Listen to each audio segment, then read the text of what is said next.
Everybody wants to know the same question.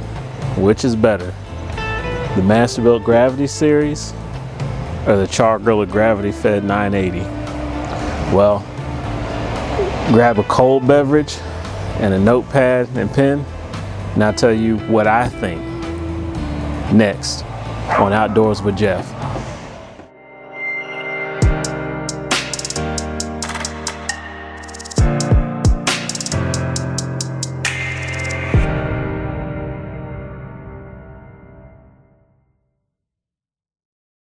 Hey, what's up guys? Welcome to Outdoors with Geoff.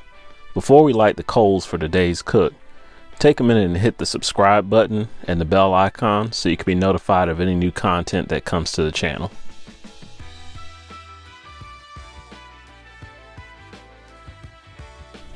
Alright barbecue crew, welcome back. We're going to jump right into it today because we got a lot to cover. So first we're going to start with build quality on the Masterbuilt 560. The 560 does have an insulated lid, but it is built out of a lighter weight material than the Char-Griller Gravity 980. And also from an insulation standpoint, there's that drip pan at the bottom that's in there for convenience as far as cleaning out, but it does lead to a little bit of heat loss with just the way the bottom is completely open in certain areas. As for the paint, I'm used to having to repaint my grills, and you see a little bit of paint peel behind the hopper here, and also right at the lid, you know, from the heat with the searing, you know, so the paint on here is not the best, but it's not the worst either. One of the things I notice on the 560 is the build quality of the metal, and that's real apparent when you do searing and you have high temperatures and you hear that metal bend and warp when you're hitting upwards of 500, 600, 700 degrees.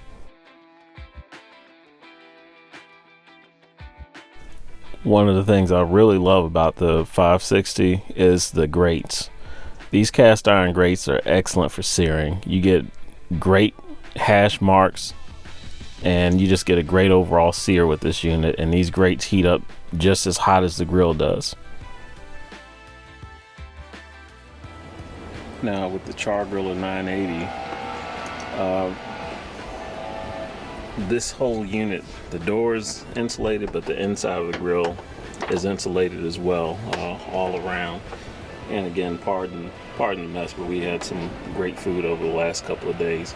But when you look inside, you really can see, how everything is insulated from that standpoint, and it holds on to heat pretty well. The Masterbuilt does too, but this is just a little bit better insulated. Now when it comes to the paint on the fire chute of the Char-Griller Gravity 980, it seems like it may stand up a little bit better over time. We'll see how it goes. I do keep my units outside and covered, but I do clean them on a regular basis and try to keep them looking as good as they can look. So one thing I will say is when it comes to the porcelain coated grates, it's a bit of a learning curve. These grates do take time to heat up as compared to the cast iron grates that go and roll right along with the grill, or the temperature of the grill. What I find is you have to wait a few minutes for these grates to get up to the same temperature as the grill, so you won't necessarily get those crisps, hash marks, until you've waited maybe about 5 or 6 minutes after you reach temperature.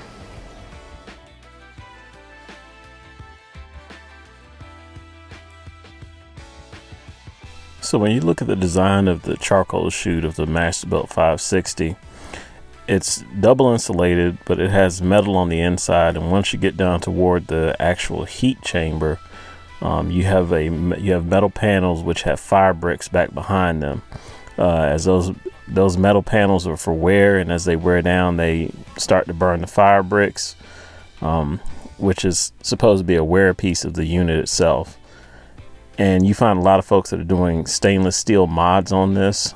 I wish that had been included originally with the grill, just to give that portion of the unit some longevity, to where folks aren't having to go out and spend an extra $100, $200 on a piece to make this thing last longer. One of the things that was particularly annoying to me with Masterbuilt was the wire tracking. There is none. As you can see here, you know, you had to connect these wires, and it was a twist tie that came with the that came with the packaging. And in the instruction, they told you to take the wires and use the twist tie to tie it back up underneath here. And we could have just done a little bit better with that. I mean, you've got some exposed wires and whatnot right there. One of the things here, if you take a look at that door switch, I know a lot of people have had issues with them, and I definitely had my share of mine. Ended up having to have the door switch replaced 3 times under warranty, just because of the heat issues. If you look, you're so close to the grill, and then you imagine getting a sear session in here. So when it comes to the control unit, I did have a warranty replacement on this particular control unit. The temperature, you could not adjust the temperature. It would just look like it's trying to go up, then it would stay right at the same spot. But Masterbuilt did send that out to me. That was probably about maybe 7 months ago, and got that put on pretty easy. So I did do the charcoal grate mod because I was losing a good bit of charcoal in my ash pan. I just took some skewers and placed those 4 skewers in there and immediately solved the problem. And that has been taken care of by Masterbuilt in the meantime on their newer models. So one of the things that I really do like about the 560 in particular is the addition of the rotisserie. So being able to add a rotisserie in here, and I think I'm going to end up doing that to try and utilize this unit for some different cooks. That really does kind of take this unit to another level with what you can do. You can do some pork loins or rotisserie chickens, things of that nature. The back vent of the Masterbuilt 560 is completely open, and there are mods out there now that will give you a damper on that. Concerning the grease drainage system for the 560, there is a large pull-out pan that drains into a smaller pull-out pan that you take out and empty. The Char-Griller has a triple insulated wall charcoal chute that you can pull out, and it's also porcelain coated. And if you look down inside, they actually put their fire bricks on the inside of the unit with a bracket with a couple of screws where you can change out the fire bricks as they wear down. Concerning wire management, Char-Griller did put a track cover along the back side of the grill to cover the wires, but that back portion of the grill does get extremely hot, and I wonder how that's going to affect those wires over time. Now I'm considering a mod for this front latch right here because that gets extremely hot, especially when you need to add wood chunks in during your cook. You need a pair of gloves or you're definitely going to burn your hand. Char-Griller has 2 switches, one at the bottom and one at the top of the chute, and I'm anxious to see how these hold up over time. As for the design of the charcoal grate, this runs pretty flawlessly. I don't have any issues, and I never find any medium or large pieces of charcoal inside the ash pan. Now, as for this fan flap, Char-Griller does need to address this issue, or at least make a comment on it, because if you look online, there are some folks that are having this flap burned up and they're losing control of the temperature of the unit. I'm not sure if it's the material or if it's an issue during installation, but it's something that needs to be addressed. I haven't had any issues with mine, but if you look online, you will see some notations about it. And that also goes with the fan as well, where you have some pieces of charcoal that are getting back behind that flap and hitting the fan and melting portions of it. Now you're looking at right under 10 inches of clearance from grate to lid on the Char-Griller. And that's not really an issue for me, but if you regularly cook large whole turkeys on your smoker, that may be something to consider. Even though this unit has plenty of room, it's not compatible with a rotisserie unit. The downward angle on this sliding vent keeps water from getting in the smoker. And I've had no issues with the grease design of the Char-Griller, which pulls it away from the heat and into a trough and into the grease pan.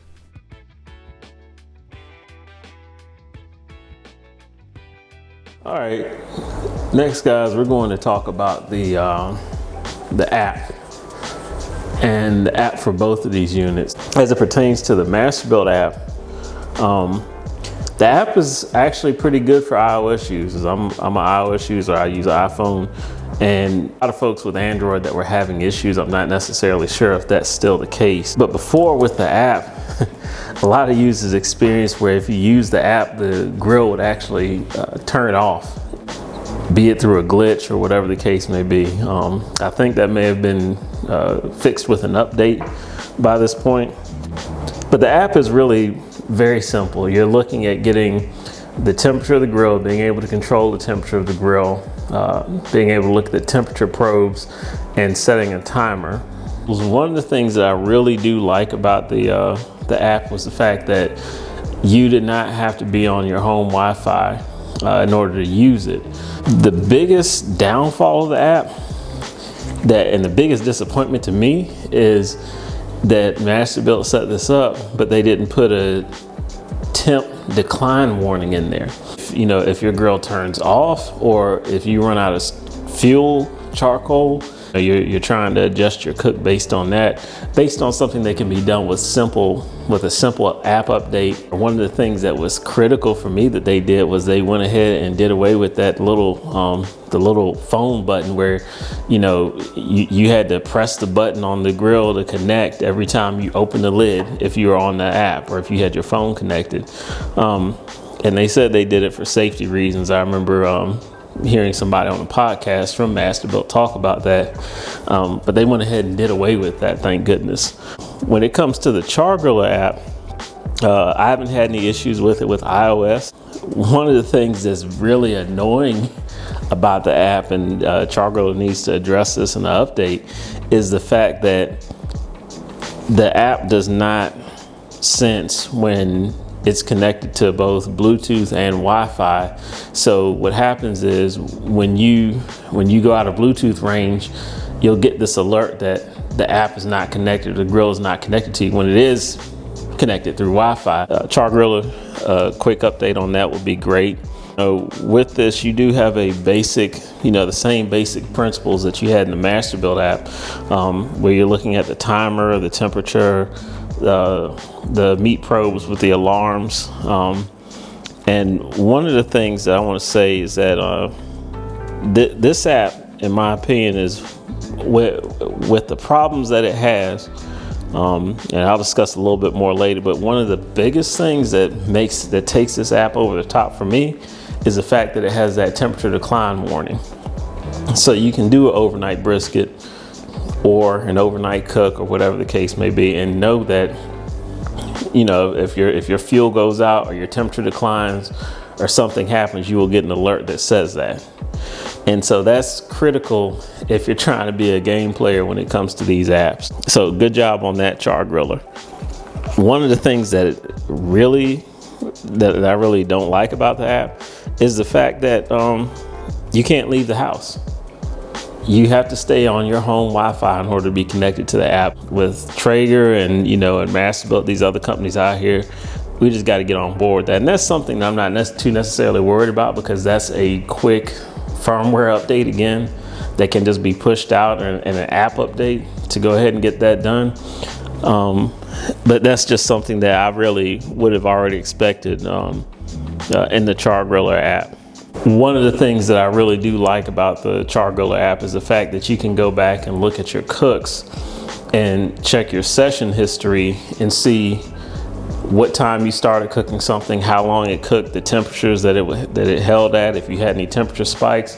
So if you have a really good brisket or really good pork shoulder, something that's a long cook, you can go back and review your history and see what temperature you went at, how many times you opened the door based on your temperature spikes and things of that nature, and try and replicate what you did to get a good cook going.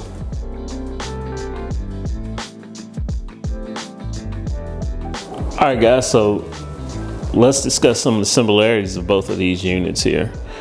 One key thing to realize before you get into this niche market with the Gravity Fed is that both of these units eat some charcoal. Unless you get in there and you're burning something consistently like a B&B oak briquette that just hardly burns anything, especially at low and slow temperatures. That's part of the trade-off that you have as far as getting a unit that you can get a quick startup on and everything else. They burn probably about the same when it comes to charcoal. The other thing is, do not fill up your charcoal chute all the way. They show all the ads with everybody dumping the whole bag of charcoal every single time for a cook. Do not do that, because you will lose charcoal in the end with your shutdown procedures, with putting your slides in and closing off your vent. That charcoal is still going and is still smoldering until it goes out. So do not load up your charcoal. I can guarantee you from experience that you will lose some.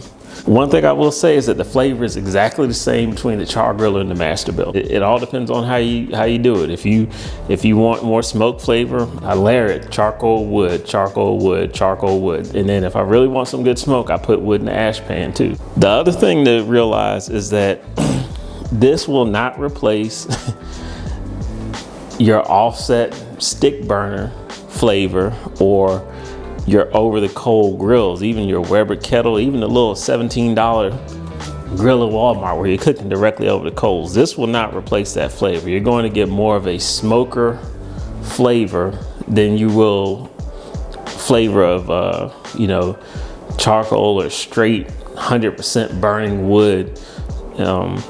It's just the nature of the forced air that you have with the fan that won't give you that same flavor. I love both of these Gravity Fed units, and I love the concept because of the way that you can cook quickly.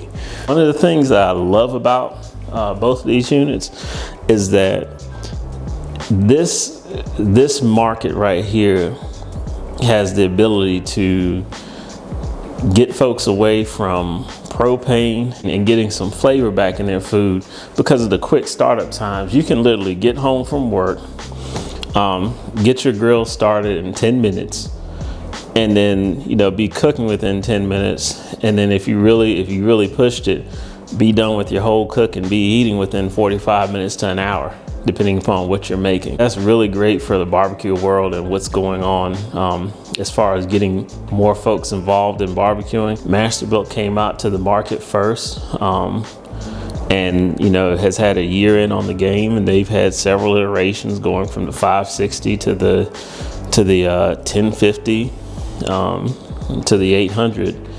And getting more folks involved in that. Char-Griller comes out and they've seen what Masterbuilt did and stepped up, looking at certain things that people may have seen as issues, and jumped on those and corrected them.